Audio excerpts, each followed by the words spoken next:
surviving under rubble for more than a week. It seems miraculous, but how? There have been some remarkable stories of rescues after twin earthquakes devastated part of Venezuela. So we wanted to speak to the person who tracked down some of the survivors and hear how some have managed to stay alive under collapsed buildings.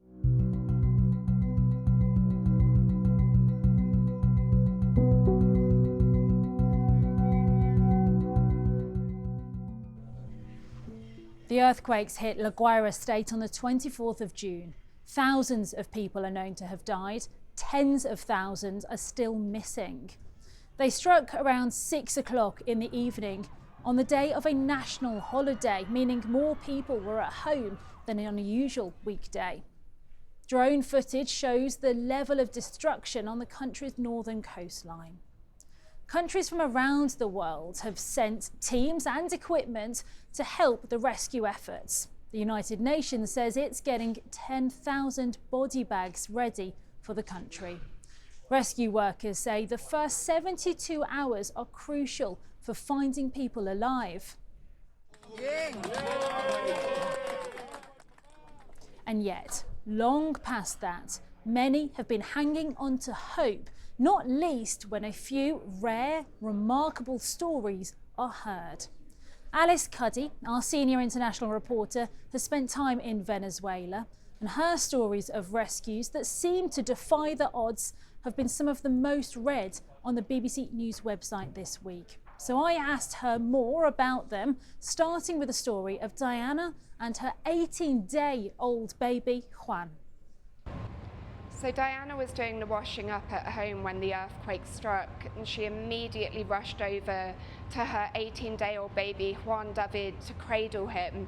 She thought it would just be a short tremor, but the two were flung into the air. She said it was like flying, and they ended up under rubble. This was obviously terrifying. She screamed for help, and then she decided, I need to conserve my energy.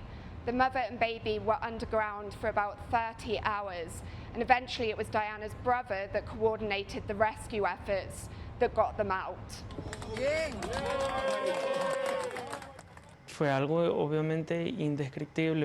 It was indescribable because I thought they were already dead. And when I saw him, I felt as though I'd been born again. When I saw my son, I couldn't believe it. I just thanked God. This is a miracle.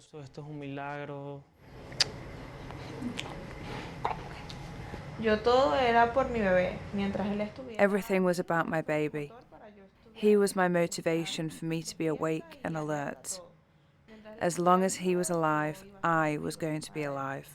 Every now and then I touched his nose to check he was still breathing.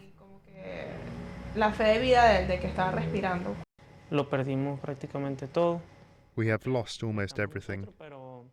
We are here, but we have lost our home. We will have to start from scratch. Back to work, yes, but with my family, that gives me motivation to carry on, to move forward. Remarkable. Well, Alice also heard the story of 2-year-old Kleber Moran, who was pulled from rubble after 6 days. So Kleber was at home with his mum and dad when the earthquakes hit, and the three of them were buried under rubble. Now, miraculously, Kleber was found after 6 days and was brought out, and with no major injuries, with just kind of scratches and bruises. But really sadly, his parents are still underground. Kleber is now in the care of his auntie, who has vowed to look after him. She told me that she's going to care for him with a mother's warmth. But Kleber's auntie is still desperate that her sister is also found. She told me that she's certain that her sister would have been with Kleber under the rubble. If God gave my child another chance, it's because he has a purpose in this world.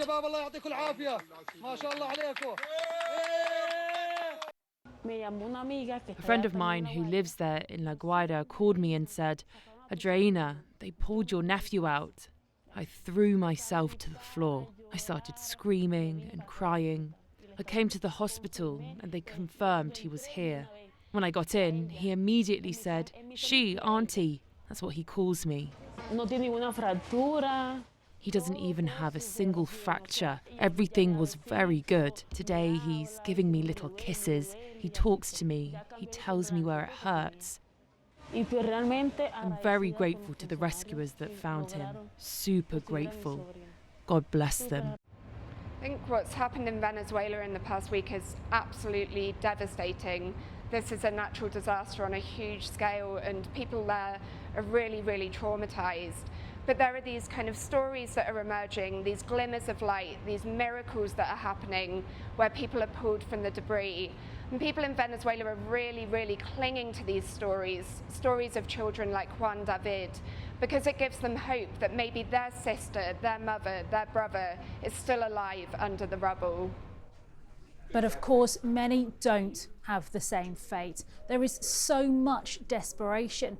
Alice was also telling me about how in buildings where official search efforts have ended, residents are quite literally picking through the rubble piece by piece, hoping to find their loved ones. Like Nelson, whose wife and 2 sons are still under the rubble.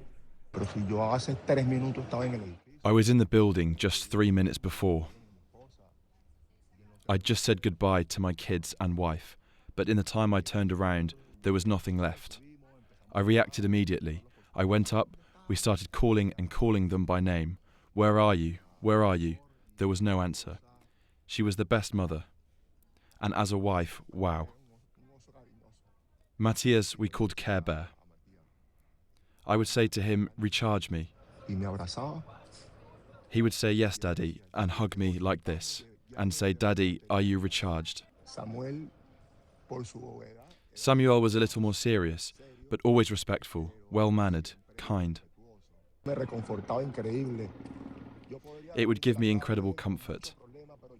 I would come home with a lot of problems, but when I saw my children's faces, I'd be reset. At home, we always taught them values. We thought we were raising the men of the future. We never got to finish. Now, this is all happening in a country with political and economic instability, and many Venezuelans have said they've needed much more from their government. There is a frustration. I think there's definitely been anger from people whose loved ones have been killed or are missing under rubble, who think that the government should have done more in this case. When I've been out and about, I have seen police and military on the streets, but I've heard residents say, "Where are the pickaxes? Why aren't you searching through these buildings?"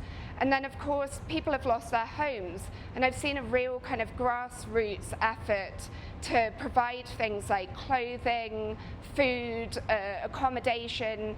But in terms of longer term plans, I think people really feel in the dark about, well, where do we go from here, and what is the government going to do? Well, interim President Delcy Rodriguez has rejected criticism that her government has been acting too slowly, saying thousands of officials have been deployed. "We have done everything in our power," she has said. Well, for the people that Alice has met, their homes are destroyed and they'll be starting from scratch. Diana and her husband do have their baby and consider themselves among the lucky ones, but they have lost everything else. And Alice has told me that they are really struggling with what their life might look like and where that support is going to come from. So on the question of how some people have managed to survive and be pulled from debris after so long, well, let's turn to the story of Herman Hill, who was found under 140 tons of rubble. There it is, I'm watching the moment as this man who's been under the rubble, it's now day 9, and this man has been pulled out successfully. It's taken a mammoth rescue effort. People are trying to stay quiet here. There's a lot of joy in the air, but they're trying to stay quiet here because this is a man who's been underground, who was in this cramped position for days and days, didn't know whether he was going to survive, and now, wow, he has been pulled out. He'd been on duty as a security guard when the quakes struck in a small concrete booth in the basement of a parking lot, and it appears that created a protective shell around him. Now, rescue workers could hear a sound which they then tracked down.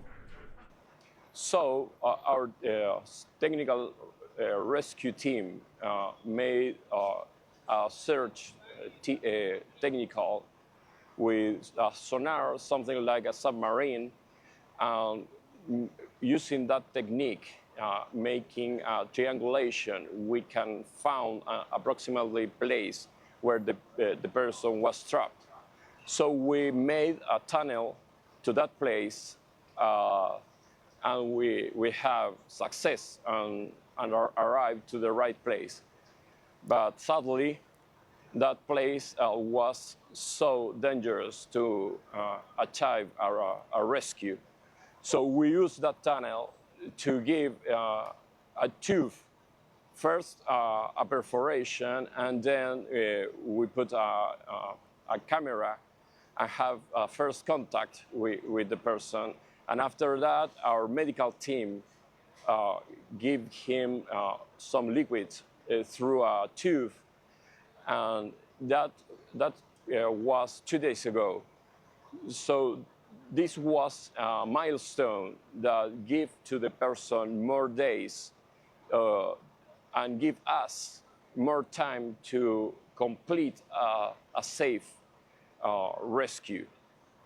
One of the earthquakes is thought to be the strongest to hit Venezuela in more than 100 years.